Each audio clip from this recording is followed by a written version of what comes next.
He enters again now in the Joseph story, and we have Connie coming up to read. Joseph finds himself, after the wonderful knowledge that his father and mother favored him, of the jealousy of his brothers. And his brothers tear that coat up. He's in a pit, and I often wonder if maybe this tune might have been part of his journey. So let's hear Connie share. Genesis 37:12-28. Now his brothers went to pasture their flock near Shechem, and Israel said to Joseph, "Are not your brothers pasturing the flock at Shechem? Come, I will send you to them." He answered, "Here I am." So he said to him, "Go now, see if it is well with your brothers and with the flock, and bring word back to me." So he sent him from the valley of Hebron. He came to Shechem, and a man found him wandering in the fields. The man asked him, "What are you seeking?" "I am seeking my brothers," he said. "Tell me, please, where are they pasturing the flock?" The man said, "They have gone away, for I have heard them say, 'Let's go to Dothan.'" So Joseph went after his brothers and found them at Dothan. They saw him from a distance, and before he came near to them, they conspired to kill him. They said to one another, "Here comes this dreamer. Come now, let us kill him and throw him into the pits.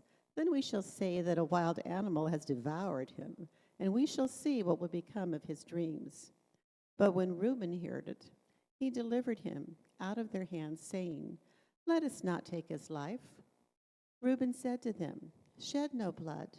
Throw him into this pit here in the wilderness, but lay no hand on him, that he might rescue him out of their hand and restore them to his father." So when Joseph came to his brothers, they stripped him of his robe, the ornamented robe that he wore, and they took him and threw him into a pit. The pit was empty. There was no water in it. The word of God for the people of God.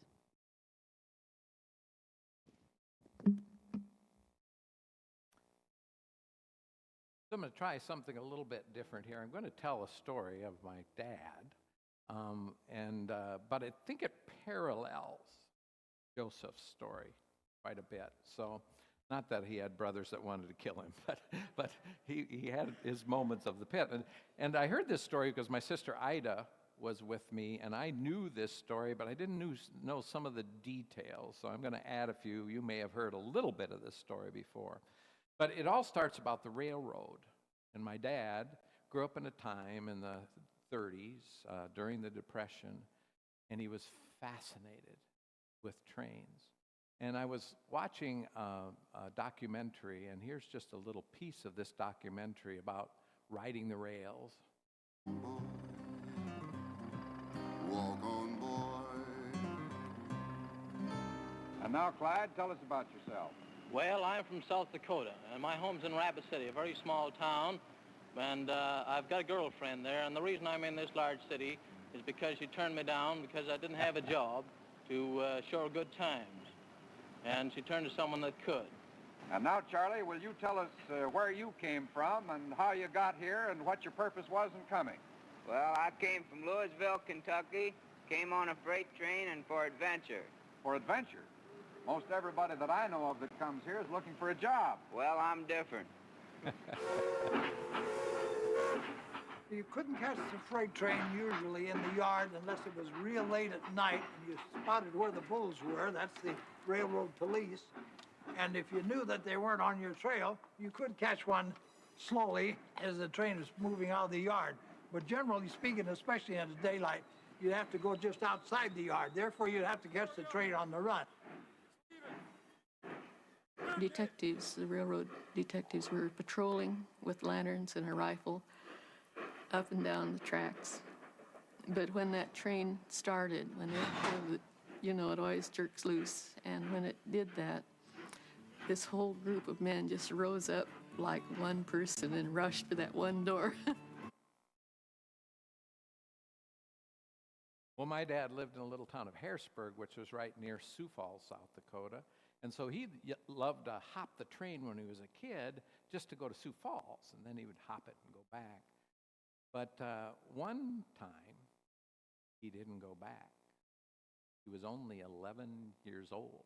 when he was hopping trains at first. And his older brother had found his dad.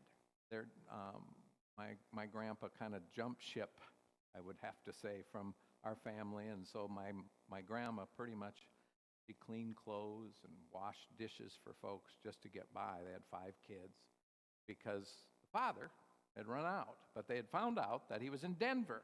So his older brother, George, actually got sent a train ticket to go. So he got to go on a train ticket.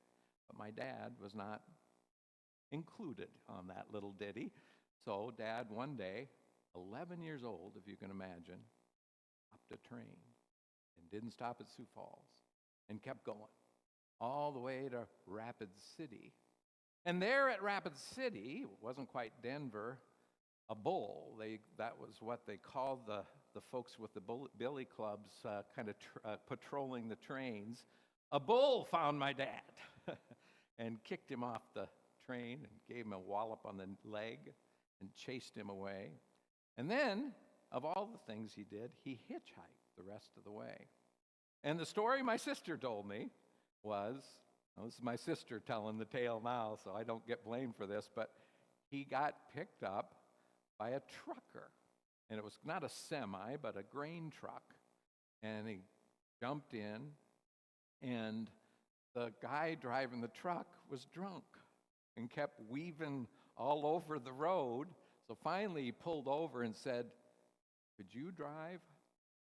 So my dad, 11 years old, drove the truck as this guy passed out in the seat next to him all the way to Denver.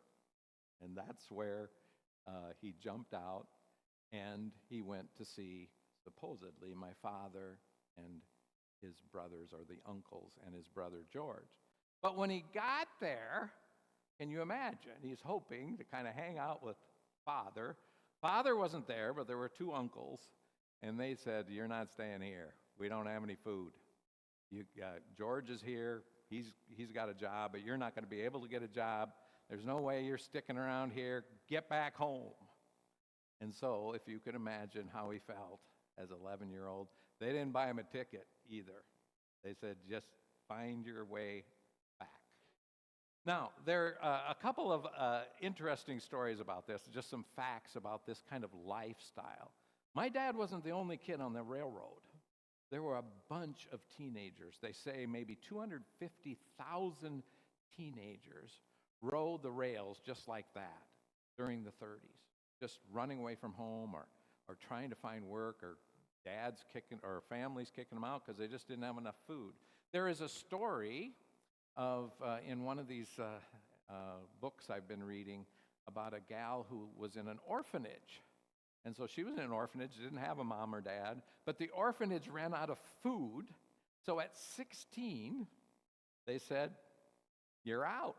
And they just kicked her out right there, didn't take her anywhere, didn't find any way to get anywhere, didn't give her any food. And she started hopping the rails. I mean, this is what was going on at this time. There's also a story in Cheyenne, Wyoming. I'm not trying to tell terrible stories about Cheyenne. No, Sheridan, Wyoming it was, that they arrested 35 kids who were on the train, and they put them in jail. And then when they got them out of jail, they put them in front of the police car and had them parade downtown, and all the people were supposed to spit on them and yell names at them and just say, "Get out of here, we don't want to ever see you again." I mean, can you imagine how you would feel about that? And so I'm thinking about my dad, right? Getting the news that, his brother didn't want him, his uncles didn't want him, his dad was nowhere to be seen, 11 years old, heading back home. And just thinking that feeling of being in a pit, I would think. And just how dangerous pits are, right? Because when we get in a pit, when we get in a place where we feel like we're not being loved, where we don't feel like there's a way to get out of anything, you're stuck, there's something about darkness, or you might say evil, that kind of gets their claws in you a little bit, kind of claws into your heart. And I often wonder, how did my dad not just turn and run the other way. I would have thought he would have just hopped trains and said, forget it. But he went home, got scolded by his mother, and he went back to school. Now he's 12. He had skipped 2 grades. That was a common thing in those days. And so now he was in high school at 12.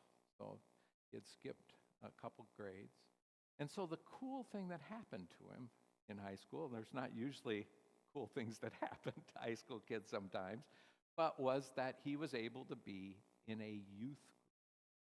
And this comes to another part of the story of Joseph's story. Joseph's in the pit. He doesn't get himself out of the pit. That's the interesting part of this story.